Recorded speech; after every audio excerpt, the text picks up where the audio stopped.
What was that noise? If you have ever been on a plane, you know the feeling. You're sitting back, relaxing after takeoff, and suddenly, is something wrong? Are we falling out of the sky? Don't worry, you're not. Today I'm going down the 7 most common sounds you will hear on the plane and why they happen. The first sound, you've just left the ground, you're feeling good, and then suddenly a deep rumble and some vibration shakes the plane. Relax, nothing's falling off, that's the landing gear retracting. So that means wheels that you got you safely off the runway now have to tuck into the belly of the plane. Those big doors open, the gear falls in, the doors slam shut. That's why you're hearing. A few seconds later, you hear this sound. What's that? No, the pilot's not calling for backup. That sound is for the cabin crew, letting them know the landing gear is up and they can start preparing for service. Later, when the seatbelt sign goes off, you will hear a similar chime. That's a cue to get up and stretch your legs. Okay, this one that makes nervous flyers panic. You're climbing, everything sounds powerful, and suddenly the engines go quiet. Oh no, we don't have engine anymore, right? Here's the truth,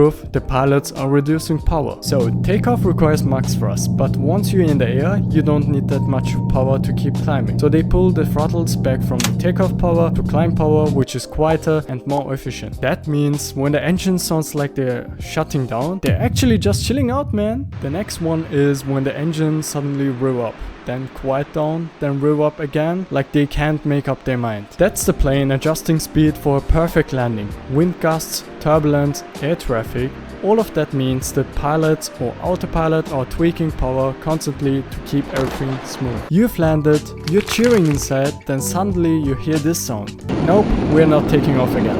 Unless the pilot decided to do a go-around. What you're hearing is a reverse thrust. The engines redirect their power forward to slow the plane down. It's like putting your car in reverse, but way louder and way cooler. And here's the funny one. Sometimes an Airbus makes a sound that kind of barks. That's a power transfer unit or PTU, and it's just keeping the hydraulic balance, especially when the plane is taxiing on one engine to save fuel. Alright, now whenever you hear a rumble, a ding, or even a little barking from an Airbus, you will know exactly what's going on. Next time someone freaks out on the plane, you can casually nod and be like, yeah, I've been there. Thanks for watching and subscribe real quick so you can catch all the fun stuff we've got coming.